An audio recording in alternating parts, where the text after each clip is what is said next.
Assalamualaikum warahmatullahi wabarakatuh. Dalam kesempatan kali ini, kami dari tim 3 mata kuliah Sistem Informasi Akuntansi akan mempresentasikan artikel jurnal yang berjudul Apakah Tata Kelola Teknologi Informasi Dewan merupakan solusi terbaik? Dengan analisis kemampuan saling melengkapi dan membentuk pandangan. Sebelumnya, izinkan kami memperkenalkan diri. Perkenalkan, nama saya Alifia Dewi Syahda dengan NPM akhir 005. Nama saya Anggi Celita Fisdiana dengan NPM akhir 027. Nama saya Mutiara Citra Noviana Ramawati dengan NPM akhiran 032.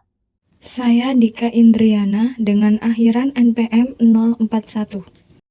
Yang pertama, terdapat bagian introduction atau pengertian. Kelompok kami mengambil beberapa poin. Yang pertama, tata kelola TI atau disingkat dalam bahasa Inggris ITG adalah mekanisme perencanaan dan pengawasan yang mengatur penerjemahan investasi teknologi informasi menjadi nilai bisnis. Menurut IT Governance Institute tahun 2003, hal ini merupakan tanggung jawab bersama tim manajemen eksekutif dan dewan direksi. Pada poin kedua, terdapat pernyataan Nolan dan MC Farland tahun 2005 serta Turrell dan Bart tahun 2014. Penelitian terbaru dengan suara bulat menunjukkan bahwa BITG merupakan komponen penting dari ITG secara keseluruhan dan dapat meningkatkan kinerja keuangan perusahaan. Oleh karena itu, fokus yang relatif terisolasi pada ITG tingkat eksekutif membatasi pemahaman kita terhadap ITG dan dampaknya. Menurut Turrell dan Bart tahun 2014, BITG adalah tindakan dewan untuk memastikan bahwa TI organisasi menopang dan memperluas strategi dan tujuan organisasi. Menurut Jewer dan MC Kai tahun 2012, Turrell dan Bart tahun 2014 mengingat potensinya untuk meningkatkan berbagai aspek kinerja perusahaan, seruan telah dikeluarkan untuk membentuk Komite TI Dewan yang berdiri sendiri. Namun, lebih dari 1 dekade kemudian, hanya sejumlah kecil dewan yang melakukan hal tersebut. Yang terakhir, terdapat pernyataan Turrell tahun 2017, tampaknya ada kesenjangan besar antara manfaat BITG yang diklaim secara akademis dan rendahnya penekanan pada BITG di bidang organisasi ini mewakili paradoks ITG Dewan. BITG tingkat rendah atau tidak sama sekali tampaknya tidak terkait dengan kinerja perusahaan yang jelas buruk atau inferior. Paradoks ini menunjukkan bahwa pengaruh BITG mungkin bergantung pada kemampuan atau faktor situasional. Lalu, apakah keterkaitan BITG dengan kemampuan terkait TI lainnya penting bagi kinerja keuangan? Menurut Turrell dan Bart, tahun 2014, perspektif teoritis ini mengasumsikan bahwa BITG adalah jenis kemampuan TI khusus yang dapat melengkapi kemampuan lainnya. Menurut Ravi Chandran dan Letwang Satin, tahun 2005, kemampuan lain yang ditekankan dalam penelitian ini adalah pengoperasian TI di tingkat perusahaan kapabilitas, didefinisikan sebagai kemampuan perusahaan untuk menggunakan alat dan fungsi TI secara efektif dan memadai untuk mendukung proses biasa dan operasi. Pilihan kemampuan yang saling melengkapi ini didorong oleh 3 alasan utama. Yang pertama, keunggulan operasional TI mendorong kinerja perusahaan. Kedua, kemampuan operasional TI ada sampai batas tertentu di semua jenis organisasi. Bahkan ketiga, mereka tidak memiliki unit TI. Ketiga, kemampuan operasional TI mungkin dipengaruhi oleh BITG dan melengkapi BITG. Dengan kata lain, kemampuan operasional TI dapat membantu menerjemahkan dampak BITG menjadi dampak finansial. Tabel tersebut mengidentifikasi 16 makalah akademis di bidang sistem informasi akuntansi dan bidang sistem informasi manajemen. Berdasarkan tabel tersebut, kita dapat menyebut pra-2010 sebagai fase awal dan pasca 2010 sebagai fase pengembangan. Pada fase awal, penelitian pada dasarnya bersifat eksploratif, preskriptif, dan konseptual. Misalnya Trites tahun 2004 mengidentifikasi tanggung jawab utama direktur di BITG, serta Nolan dan MC Farland tahun 2005 menjelaskan faktor-faktor kontingensi TI situasional yang harus dipertimbangkan oleh Dewan. Dalam fase pengembangan, telah muncul lebih banyak penelitian empiris mengenai BITG, misalnya Jewer dan MC Kai tahun 2012 menawarkan gambaran luas tentang BITG yang mencakup dan menguji pendahuluan dan hasil praktik ini. Pembahasan selanjutnya terdapat latar belakang teori. Yang pertama yaitu ITG dan BITG. Menurut Zambamurti dan Zamut tahun 2012, karena banyak peluang dan risiko bisnis yang pada dasarnya dimungkinkan terkait dengan TI, perusahaan telah menyadari kebutuhan dan pentingnya ITG. Dalam tinjauannya, Wilkin dan Chenhall tahun 2010 mengidentifikasi 496 makalah akademis yang berfokus pada eksekutif ITG selama periode 1998 hingga 2008. Sementara studi-studi lain seperti Bowen tahun 2007, De Haes dan Van Grimbergen tahun 2009, Prasad tahun 2012, Heroic dan Fortin tahun 2018 menghasilkan wawasan yang berguna bagi para eksekutif. Mereka menghilangkan anggota dewan dan akibatnya fokus BITG mereka terbatas. Yang kedua yaitu kapabilitas TI dan kapabilitas organisasi yang mendukung TI. Kapabilitas terkait TI mewakili satu kelompok kapabilitas organisasi yang berpusat pada sumber daya dan praktik TI. Secara garis besar, kemampuan terkait TI dapat dibagi menjadi dua jenis. Yang pertama adalah kemampuan TI yang sebagian besar diambil dari unit TI perusahaan dan atau tim manajemen eksekutif, dan sebagian besar mencakup kemampuan unit pusat dan tim untuk merencanakan, menerapkan, mengimplementasikan, dan mengelola proyek TI dan sistem. Kedua adalah kapabilitas organisasi yang didukung TI atau kapabilitas yang didukung TI. Menurut Kahli dan Grover 2008, Nevo dan Watt tahun 2010, mereka berbentuk melalui integrasi antara sumber daya TI dan kemampuan organisasi. Yang ketiga yaitu kemampuan saling melengkapi. Studi saat ini memperluas penelitian saling melengkapi sumber daya untuk fokus pada saling melengkapi kemampuan TI. Dengan kata lain, kajian ini mengkaji komplementaritas dua kapabilitas, yaitu BITG dan kapabilitas pengoperasian TI. Menurut Black dan Bull tahun 1994, integrasi ini diperlukan karena kemampuan tidak beroperasi secara terpisah. Interaksi kapabilitas organisasi dapat membantu atau menghemat peningkatan kinerja.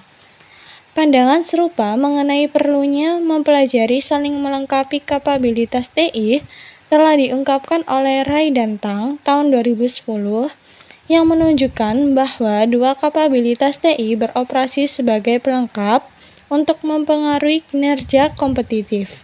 Yang terakhir yaitu pembentukan kemampuan. Selama proses pembentukan kemampuan, kapabilitas TI bertindak sebagai penggerak kapabilitas TI dan meningkatkan integrasi TI dan sumber daya perusahaan.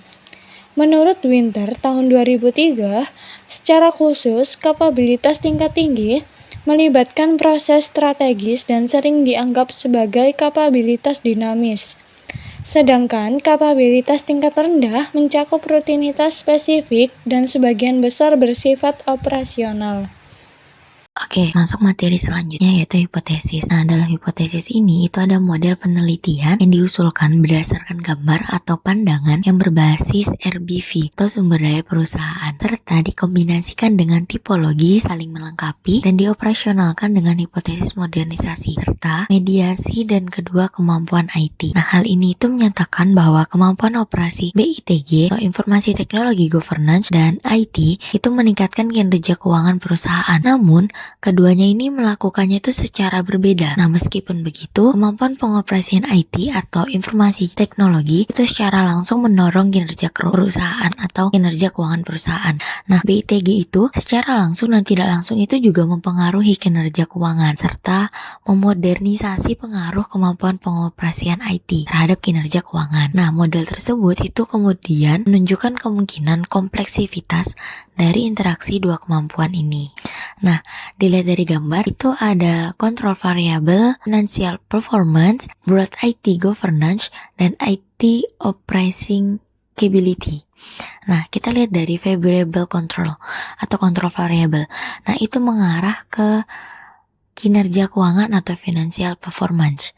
Nah, ada Board IT Governance atau Dewan Tata Kelola IT, itu ada H1 yang mengarah ke kinerja keuangan, H3 yang mengarah ke H2, dan H4 yang mengarah ke IT Operating Capability. Nah, H4 itu dari Dewan Tata Kelola IT itu mengarah ke kemampuan pengoperasian. Nah, kemampuan pengoperasian itu mengarah ke kinerja keuangan. Oke, untuk H1, H2, dan H3, dan H4 itu akan dijelaskan lebih lanjut di slide selanjutnya. Oke, selanjutnya efek langsung dua kemampuan IT, BITG, dan kemampuan pengoperasian IT. Nah, pimpinan perusahaan itu mengarahkan perhatian lebih pada isu IT yang dianggap penting, yaitu risiko dan peluang baru yang memerlukan penganggaran dan perencanaan yang cermat, dan mengawasi kinerja berbagai matrik yang berkaitan dengan IT. Nah, upaya ini telah terbukti menghasilkan peningkatan kinerja. Nah, secara khusus, BITG itu dapat menghasilkan keunggulan kompetitif yang bersifat sementara dan berpotensi berkelanjutan yang dapat mengarah pada peningkatan kinerja keuangan terkaitan IT. Nah, dan pada akhirnya itu menghasilkan hasil perusahaan yang unggul. Nah, BITG ini dapat meningkatkan kinerja keuangan. Nah, itu ada 3 saluran. Yang pertama, itu mengarahkan perhatian eksekutif pada isu-isu IT. Nah, mengenai risiko dan peluang yang dapat diabaikan dan menciptakan suasana akuntabilitas mengenai hal-hal IT. Yang kedua, itu mengoperasikan organisasi mengenai praktik terbaik di organisasi lain yang sudah dikenal oleh para direktur. Nah, seperti mengimpor pengetahuan dari organisasi lain. Dan yang ketiga, itu adalah menyediakan akses terhadap sumber daya.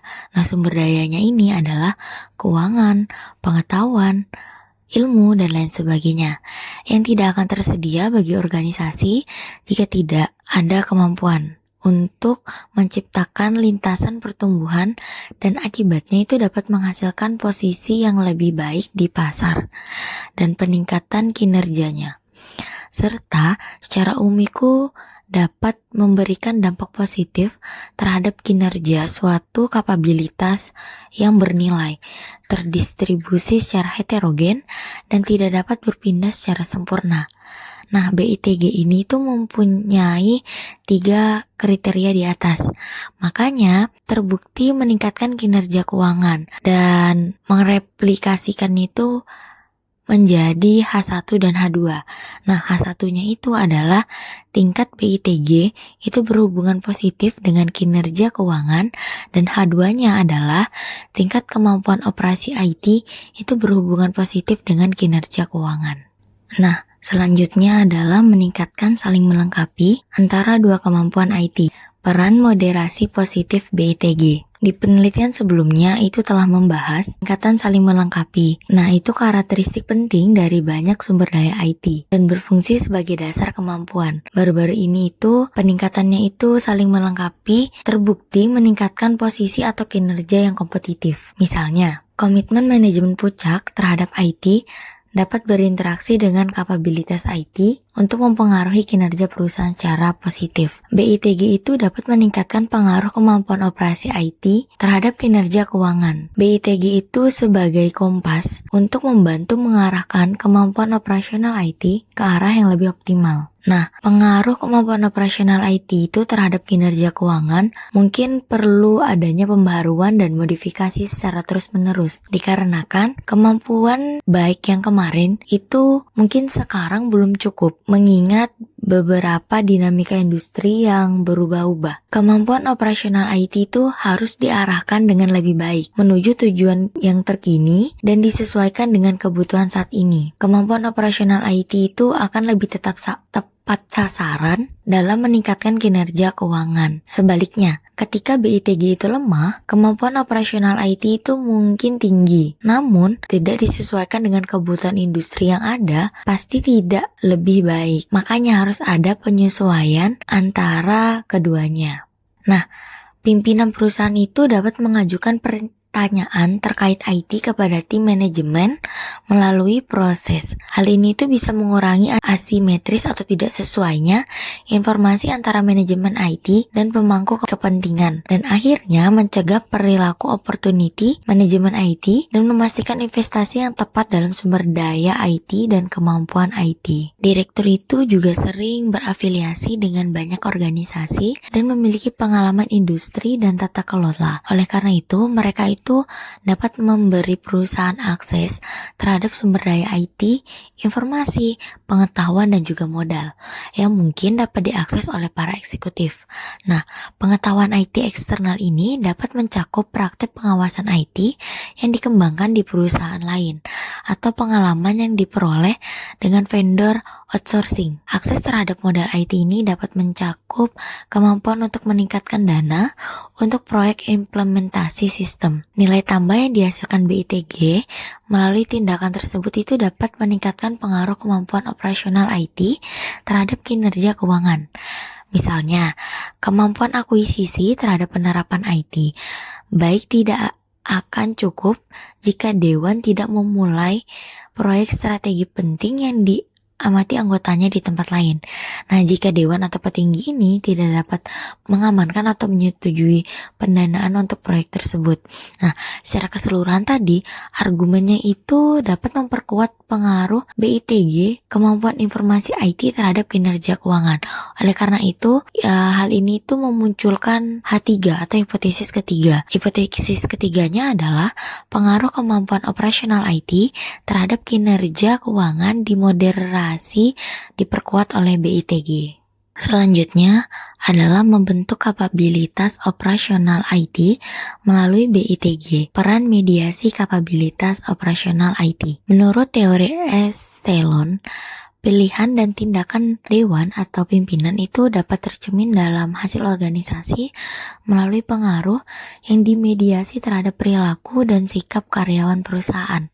Nah, jika diterapkan, hal ini itu menyiratkan bahwa BITG dewan itu dapat menyebar ke seluruh organisasi dan membentuk kemampuan operasional IT. Dengan kata lain, itu dapat membantu kinerja keuangan melalui peningkatan secara langsung kapabilitas organisasi yang dilakukan oleh eselon bawah. BITG ini dapat membentuk dan menumbuhkan kemampuan operasional IT yang unggul. Nah, efek ini tuh mungkin terjadi karena dewan itu berada pada tingkat yang lebih tinggi dalam hierarki organisasi dibandingkan dengan manajer karyawan IT. Dewan atau pimpinan ini bukan merupakan partisipan langsung dalam operasi IT sehari-hari, melainkan itu memikul tanggung jawab untuk memulai dan mengarahkan perencanaan yang diperlakukan di tingkat eksekutif atau tingkat atas, memantau manajemen puncak dan rencana-rencananya, menetapkan skema kompensasi bagi para eksekutif, dan mengukur manajemen puncak dan kinerja perusahaan. Nah, jadi sebagian dari tugasnya itu pimpinan itu menerapkan pengendalian garis bawah yang lebih rendah dan mempekerjakan orang-orang yang baik, yang pada gilirannya akan mengarah pada peningkatan kemampuan pengoperasian IT. Direktur itu seringkali berafiliasi dengan banyak organisasi. Mereka ikut tuh dapat mengangkat isu-isu penting IT dan berinvestasi pada sumber daya IT dan memberikan informasi dan pengetahuan IT yang merupakan komponen paling penting untuk meningkatkan kemampuan operasional. Oleh karena itu, BITG itu dapat secara langsung meningkatkan kemampuan operasional IT. Selain itu, para direksi itu sudah familiar dengan lingkungan bisnis. Jadi BITG itu dapat memperbaharui dan modifikasi kemampuan operasional IT ketika ada perubahan dalam lingkungan. Oleh karena itu, kemampuan operasional IT itu diusulkan menjadi mediator parsial pengaruh BITG terhadap kinerja keuangan. Nah, hal itu memunculkan H4 atau hipotesa keempat. Nah, hipotesa keempatnya itu adalah tingkat BITG itu berhubungan positif dengan tingkat kemampuan operasional IT. Oke, kita masuk ke selanjutnya adalah metodologi. Metodologi yang dipakai kali ini adalah survei yang berbasis kertas untuk mengumpulkan data tentang konstruksi utama, variabel kontrol, dan variabel deskriptif, termasuk industri tempat organisasi beroperasi, misalnya teknologi maju, perbankan, dan lain-lain. Peran dewan atau pimpinan respon itu misalnya ketua, wakil ketua, jumlah anggota dewan yang menjabat, dan usia organisasi. Survei ini dilakukan terhadap 708 direktur yang mengikuti program pelatihan tata kelola direktur umum perusahaan di Kanada dan Amerika Serikat. Survei itu diberikan di waktu istirahat di antara sesi pelatihan. Studi ini itu mendapatkan persetujuan etika karena responden itu dapat menjabat dari beberapa dewan. Metodologi ini itu fokus pada satu dewan dan organisasi yang paling mereka kenal dan tidak mengumpulkan informasi identitas untuk memastikan bahwa respon itu tidak menghadapi resiko hukum dan merasa bebas melaporkan keadaan terkini, bukan keadaan yang diinginkan dalam organisasi mereka. 91 peserta itu mulai survei. Nah, 2 survei itu tidak lengkap dan dihapus dan menjadi 89 anggota dewan yang mewakili 89 dewan yang berbeda. Dan 89 dewan organisasi ini itu berpartisipasi tingkat respon yang diterima karena survei terhadap dewan direksi dan manajemen puncak itu sangat rendah. Nah, sebagian besar item dari skala tervalidasi yang ada itu menggunakan skala 7 poin untuk semua konstruksi multi-item. Nah, variabel terkaitnya itu adalah kinerja keuangan yang diukur dengan item dari ukuran kinerja yang dilaporkan sendiri dan menggambarkan bagaimana direktur itu memandang kinerja organisasinya dari sudut pandang keuangan. Ukuran kinerja keuangan yang dilaporkan itu karena beberapa alasan. Pertama, karena validitas tindakan tersebut telah dibuktikan. Setelah itu, perlu dicatat bahwa pimpinan itu berada pada posisi yang baik untuk menilai kinerja keuangan karena anggotanya itu menerima laporan berkala yang didedikasikan untuk kinerja keuangan. Yang kedua, para direktur itu seringkali menghadapi risiko hukum karena mengungkapkan kinerja keuangan aktual atau observasi mengenai perusahaan mereka. Nah, yang ketiga itu, ukuran kinerja keuangan yang perseptif itu dapat lebih menguntungkan dibandingkan dengan mediktif, terutama jika sumber yang memberikan informasi itu mempunyai informasi yang baik, karena ukuran kinerja objektif itu cenderung dipengaruhi oleh jenis industri dan tidak ada artinya jika tidak dibandingkan dengan metrik kinerja pesaing yang diharapkan. Keuntungannya itu juga berasal dari perbandingan dan dengan perusahaan sejenis. Nah, 2 variabel independen itu adalah BITG dan kemampuan operasional IT. Nah, BITG itu mencakup 5 item yang diadaptasi dari Jewer dan McKay. Adalah ukuran terfokus yang memanfaatkan tindakan tata kelola IT yang melibatkan dewan secara aktif. Kemampuan pengoperasional IT memiliki 2 item yang dijadikan dasar pengukuran dan wawancara dengan anggota dewan. Item-item tersebut itu menggambarkan sejauh mana organisasi secara efektif menggunakan IT untuk mencapai tujuannya dan menjalankan operasi sehari-hari. Hal ini itu selaras dengan definisi konseptual kemampuan operasional. Di dalam bab metodologi terdapat variabel kontrol dan penilaian validitas. Kita akan membahas variabel kontrol terlebih dahulu. Variabel kontrol meliputi yang pertama, ukuran perusahaan atau jumlah karyawan. Yang kedua, ketergantungan industri TI yang diadaptasi menurut Cairns dan Lederer. Yang ketiga, persentase penjualan yang dibelanjakan untuk TI atau pengeluaran TI dibagi total penjualan. Yang keempat, pengalaman direktur dengan dewan direksi. Yang kelima, variabel dummy yang mencatat sumber survei.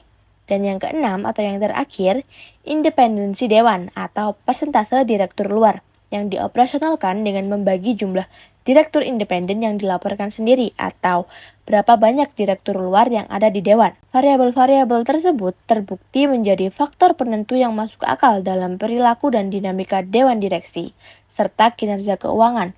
Menurut Jewer dan McKay, menurut Mellott dan Hogler, menurut O'Shaughnessy, menurut Shivdasani dan Yanmark, dan menurut Turrell dan Bart. Selanjutnya ada penilaian validitas. Yang pertama, pengujian validitas konstruksi untuk konstruksi multi-item. Pada pengujian ini, semua alpha Cronbach berada di atas 0,80 yang menunjukkan keandalan yang dapat diterima, menurut Turrell. Untuk alpha Cronbach sendiri dapat dilihat pada tabel 3 yang akan ditunjukkan pada slide selanjutnya. Mendukung validitas konvergen dan diskriminan, muncullah 4 komponen dan semua item loading berada di atas 0,71 dengan cross loading di bawah 0,33 pada model analisis komponen utama dengan rotasi miring, menurut Turrell. Selain itu, validitas ini didukung oleh skor reliabilitas komposit dan rata-rata AVE yang tinggi dan dapat diterima, menurut Turrell dan Harisaremi. Validitas diskriminan didukung oleh fakta bahwa akar kuadrat skor AVE lebih tinggi dibandingkan korelasi lain untuk semua konstruksi. Selanjutnya, pengujian potensi varian metode umum menggunakan 2 teknik. Teknik yang pertama, melakukan uji faktor tunggal Harman. Item pengukuran dikenai model analisis komponen utama tanpa rotasi. 4 faktor yang diharapkan muncul tadi menjelaskan total 81,2% varians, dan komponen pertama hanya menjelaskan 42% dari total varians. Hal ini menunjukkan bahwa tidak ada faktor tunggal yang menyebabkan semua varians. Kemudian faktor yang kedua adalah faktor laten yang umum menurut Potsakov, yang menangkap varians komunal seluruh indikator model pengukuran, ditambahkan ke model analisis faktor konfirmatori yang mencakup semua skala multi-item. Model analisis faktor konfirmatori kemudian diestimasi dengan dan tanpa faktor laten umum ini, dan perbedaan pembebanan ditemukan dapat diabaikan, yaitu 0,03 sampai 0,07 dan di bawah 0,2. Secara keseluruhan, hasil-hasil ini menunjukkan bahwa kecil kemungkinannya terdapat bias akibat varian metode umum dalam data ini. Tabel ini merupakan tabel statistik deskriptif, korelasi, dan ukuran reliabilitas yang digunakan untuk pengujian validitas konstruksi untuk konstruksi multi-item yang dijelaskan pada slide sebelumnya, dan untuk memperhitungkan estimasi model yang ada pada slide selanjutnya. Bab selanjutnya adalah analisis dan hasil. Yang pertama akan dibahas adalah estimasi model. Mengingat reliabilitas dan validitas yang telah ditunjukkan sebelumnya, selanjutnya adalah memperkirakan model penelitian menggunakan fasilitas pemodelan persamaan struktural AMOS 24. Awalnya, model analisis faktor konfirmatori dengan skala multi-item sesuai dengan data dan menghasilkan kesesuaian yang baik. Semua pembebanannya bersifat signifikan. Akibatnya, selanjutnya adalah untuk memperkirakan model struktural. Untuk memisahkan efek utama, moderasi, dan mediasi, maka modelnya diestimasi secara hierarkis. Yang pertama, memperkirakan model yang hanya mempunyai pengaruh langsung utama terhadap kemampuan operasional TI dan BITG. Model tersebut menyajikan indeks kecocokan yang dapat diterima. Yang kedua, model yang memperhitungkan efek saling melengkapi kemampuan ditentukan dengan menambahkan istilah interaksi kemampuan operasi TI dan BITG. Model ini menghasilkan good fit. Hasil pengujian hipotesis konsisten dengan model sebelumnya. Hasil efek moderasi tidak mendukung hipotesis meningkatkan saling melengkapi atau mempengaruhi, seperti yang ditunjukkan oleh koefisien moderasi negatif. Koefisien negatif berarti menekan sifat saling melengkapi atau mempengaruhi. Artinya, BITG tampaknya mengalahkan pengaruh kemampuan operasi TI terhadap kinerja keuangan. Yang ketiga, memperkirakan model yang juga memasukkan efek mediasi yang dihipotesiskan. Model ini juga menghasilkan kecocokan yang baik. Hasil pengujian hipotesis konsisten dengan model sebelumnya. Hasilnya mendukung efek moderasi termediasi. Mereka menunjukkan bahwa pengaruh BITG terhadap kinerja keuangan dimediasi melalui kemampuan pengoperasian TI dan bahwa BITG memoderasi pengaruh kemampuan pengoperasian TI terhadap kinerja keuangan. Model ini menunjukkan 29% varian kinerja keuangan dan 26% varian kemampuan operasional TI. Di antara variabel kontrol, hanya variabel dummy yang mewakili sumber survei yang memiliki pengaruh signifikan terhadap kinerja keuangan. Masuk ke pembahasan selanjutnya yaitu analisis post hoc, menekan sifat saling melengkapi.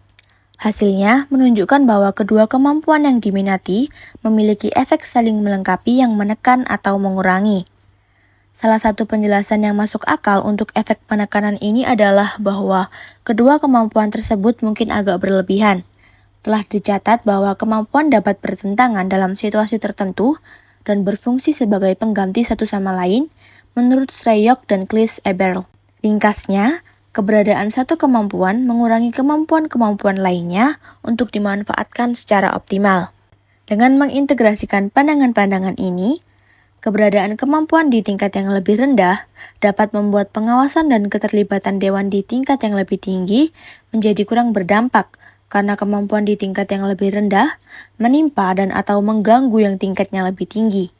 Dengan demikian, kemampuan pengoperasian TI dan BITG dapat menjadi kemampuan yang berlebih ketika salah satunya, yaitu TI, sangat fungsional dan dapat diakses.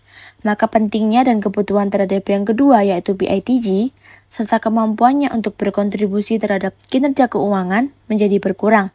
Dalam kasus yang ekstrim, kemampuan-kemampuan ini mungkin tidak hanya bersaing, namun satu kemampuan dapat menyebabkan efek negatif dari kemampuan lainnya terhadap kinerja keuangan karena kemampuan pengoperasian tersebut membuang-buang sumber daya dan tidak dimanfaatkan ke arah yang diinginkan, yaitu menguntungkan organisasi. Kemampuan pengoperasian TI tampaknya hanya menghasilkan peningkatan kinerja saja ketika BITG berada di sekitar atau di bawah rata-rata.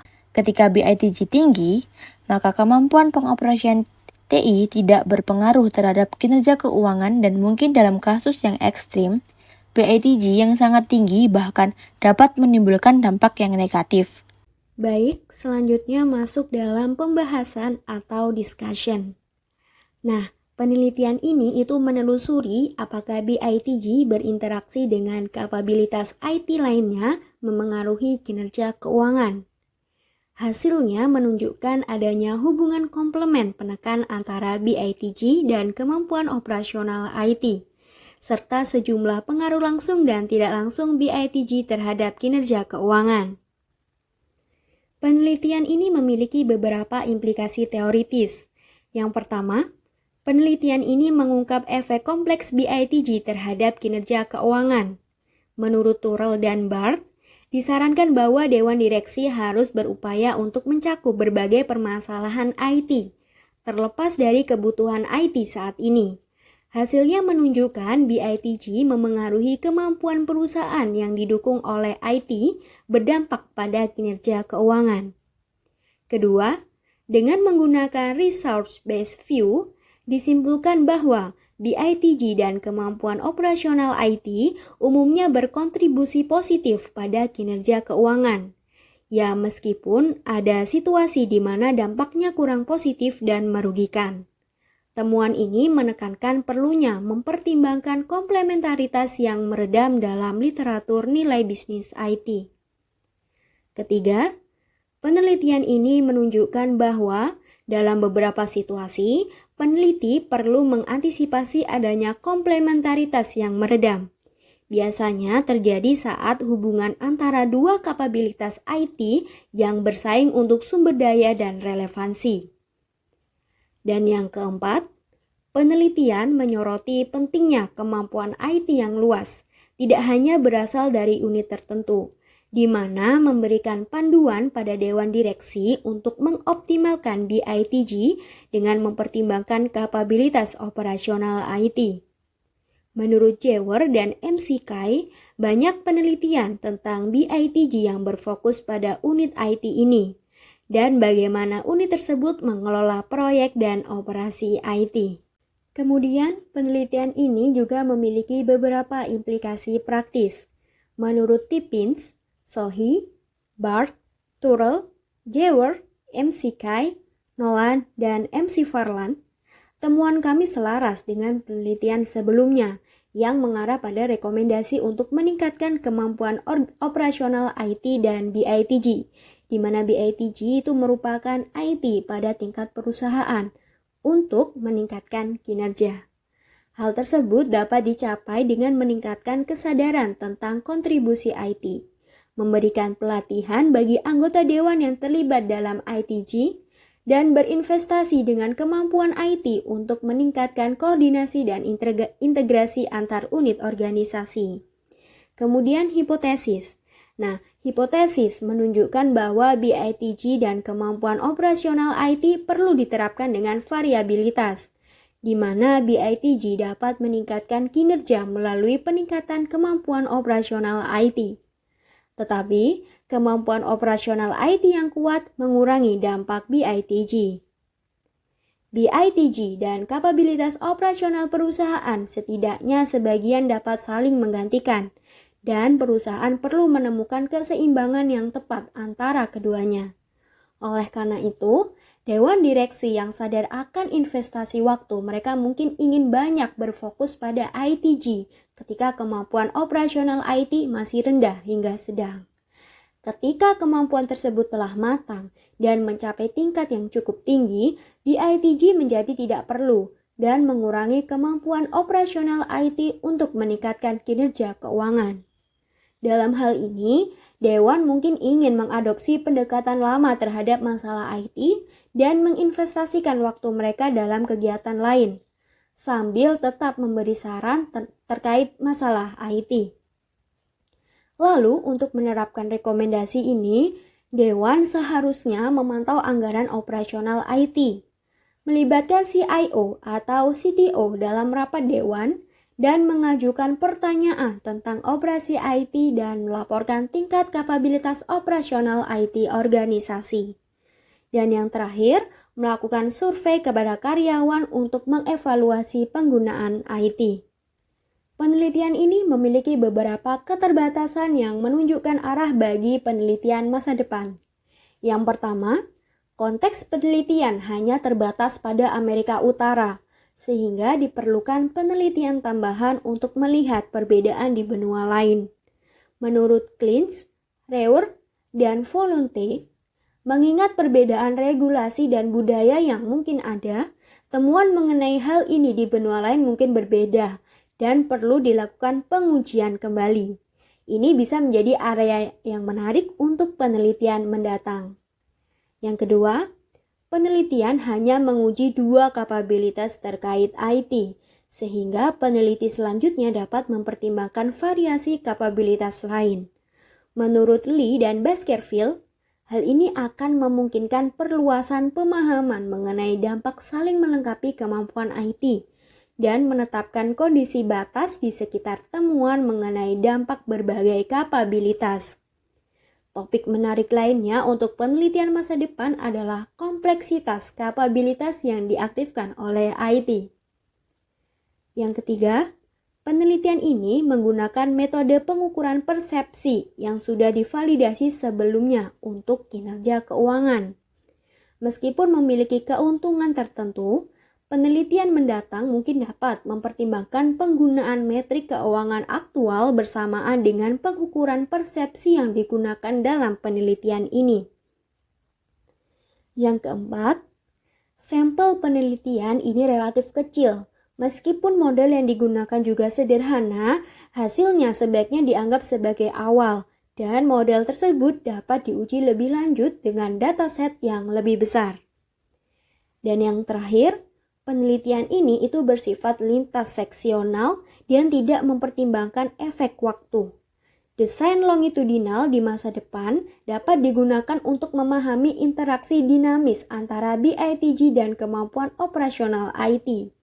Meskipun demikian, temuan dan rekomendasi ini tetap relevan berdasarkan keadaan saat ini. Sehingga dapat disimpulkan bahwa Ketergantungan yang meningkat dari organisasi pada IT untuk operasi dan keberhasilan telah mendorong peneliti dan praktisi untuk mengkaji sejauh mana Dewan Direksi seharusnya terlibat dalam masalah IT dan untuk mengkaji peran BITG dalam mencapai keuntungan finansial. Studi ini memberikan penjelasan mengenai paradoks ITG Dewan dengan menunjukkan adanya komplementaritas penekanan. Ketika kemampuan operasional tinggi, BITG setidaknya sementara waktu sampai dinamika industri mengharuskan perubahan. Ini menyiratkan bahwa beberapa kemampuan yang sangat bermanfaat pada suatu saat dapat merusak efek positif kemampuan lain terhadap kinerja keuangan. Temuan ini dapat menjadi landasan untuk lebih mengkaji komplementaritas kemampuan, dampak BITG pada perusahaan, dan mekanisme melalui kemampuan yang diaktifkan oleh IT memengaruhi nilai bisnis. Sekian presentasi dari tim 3. Mohon maaf apabila ada salah kata dan pengucapan. Terima kasih atas perhatiannya. Wassalamualaikum warahmatullahi wabarakatuh.